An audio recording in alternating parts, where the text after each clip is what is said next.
एक बार की बात है, एक जंगल में एक सियार रहता था। वह एक लालची सियार था और झुंड के अन्य सियारों द्वारा मारे गए किसी भी जानवर को हमेशा खा जाता था।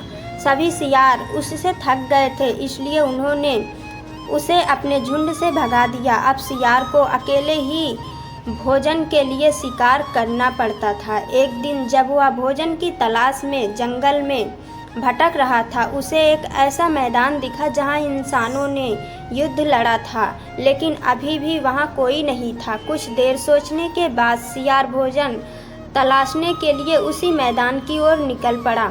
वहां पहुंचने के बाद जैसे ही वह वहां रुका, उसने एक बड़ी डरावनी आवाज़ सुनी। वह गहरी सोच में पड़ गया और बोला, ओहो, अब ये कौन सी विपत्ति है। मेरी हालत तो पहले से ही खराब है। ऐसी आवाज़ कोई राक्षस ही कर सकता है। इस मैदान में किसी प्रकार का खतरनाक जीव छुपा है। घबराकर वह पीछे मुड़ा और भागने लगा।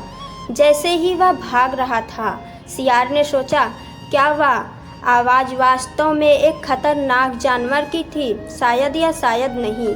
किसी चीज़ को जाने बिना उससे दूर भागना बुद्धिमानी नहीं है। ऐसा सोचकर सियार पलटा और वापस युद्ध के मैदान में चला गया। जैसे ही वह ध्वनि के स्रोत के करीब बढ़ा, उसने एक पेड़ के नीचे एक बड़ा युद्ध ढोल देखा। जैसे ही हवा ने पेड़ को हिलाया, इसकी शाखाएं ड्रम के खिलाफ रगड़ गई, जिससे जोर से चीखने की आवाज़ आई। सियार ने सोचा, ओहो, मैं इतना मूर्ख था, इतनी मूर्खतापूर्ण चीज़ से दूर भाग रहा था। वह भोजन के लिए युद्ध के मैदान में गया और वहां जल्द ही एक तंबू पर आया, जिसके अंदर से उसे भोजन और पानी का एक बड़ा भंडार मिला। सियार ने जी भर के खाया।